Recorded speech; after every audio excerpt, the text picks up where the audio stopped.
নমস্কার বন্ধুরা, নতুন একটা রেসিপিতে আপনাদের সবাইকে স্বাগত। তো এখানে প্লেটে আমি পটল নিয়ে নিয়েছি। পটলের একটা নিরামিষ রেসিপি বানাবো, রেসিপিটি সম্পূর্ণ দেখবেন। তো পটলের থালা এক সাইডে রেখে দিলাম। 5 মিনিট পর ফিরে আসলাম।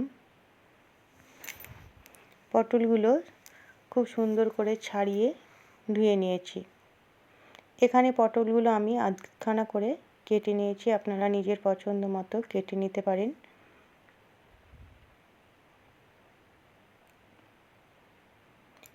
দিয়ে দিলাম পরিমাণ মতো সাদা তেল।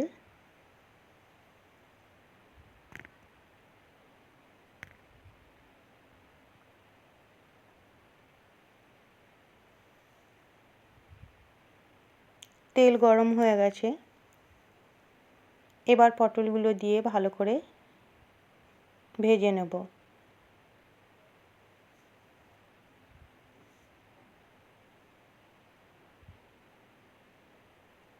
দিয়ে দিলাম হাফ চামচ লবণ। এই লবণ দেওয়ার ফলে পটলগুলো খুব তাড়াতাড়ি সুন্দর করে ভাজা হয়ে যাবে।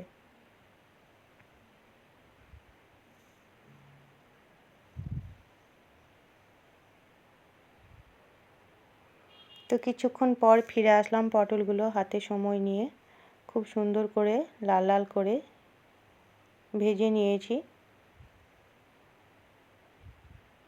এবার অন্য পাত্রে তুলে নিচ্ছি।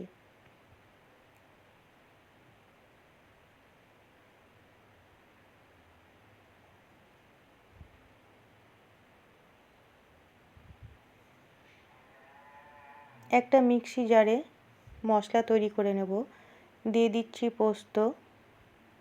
এখানে 4 চামচের একটু বেশি পোস্ত দিলাম।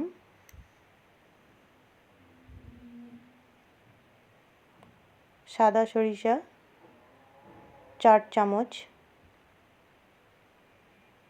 এবার এই পোস্ত আর সর্ষে প্রথমে জল না দিয়ে গুঁড়ো করে নেব।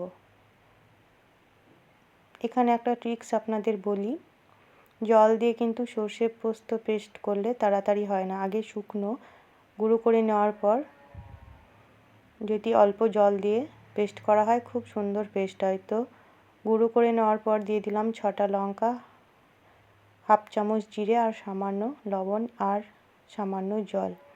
এবার সমস্ত উপকরণ একসঙ্গে পেস্ট করে নেব।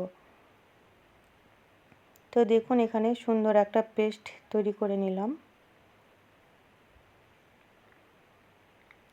ফোড়নে একটা শুকনো লঙ্কা আর হাফ চামচ গোটা জিরে দিয়ে দিলাম।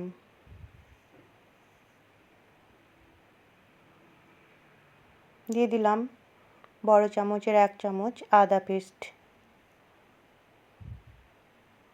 এখানে আগে থেকে আমি আদাটা পেস্ট করে রেখেছিলাম।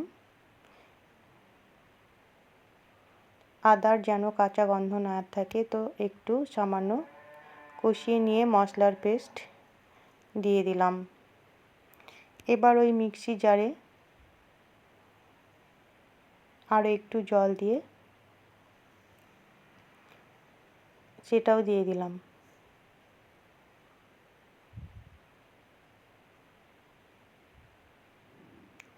এবার একসঙ্গে ভালো করে কষিয়ে নেব।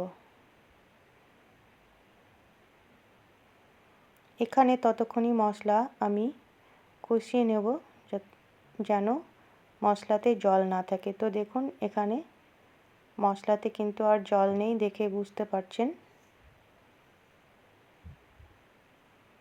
দিয়ে দিলাম পরিমাণ মতো গরম জল।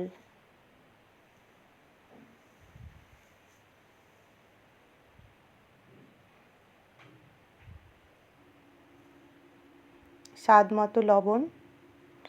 এর আগে আমি লবণ ব্যবহার করেছিলাম, তো সেই মতোই আমি লবণ দিলাম। এবার ভাজা পটলগুলো দিয়ে ভালো করে নেড়ে দেব।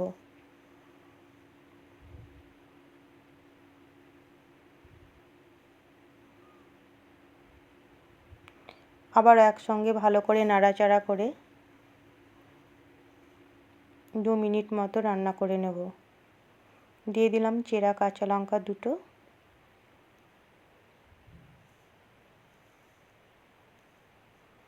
তো 2 মিনিট পর ফিরে আসলাম। স্বাদের জন্য সামান্য চিনি আর সামান্য শাহি গরম মশলা দিয়ে দিলাম। তাহলে তৈরি হয়ে গেল নিরামিষ পটলের রেসিপি। রেসিপিটি ভালো লাগলে লাইক, শেয়ার, কমেন্ট করবেন আর আমার চ্যানেলে সাবস্ক্রাইব করে পাশে থাকবেন। আর আপনারা অবশ্যই একবার এরকম করে খাবেন, খুব ভালো লাগবে। ধন্যবাদ।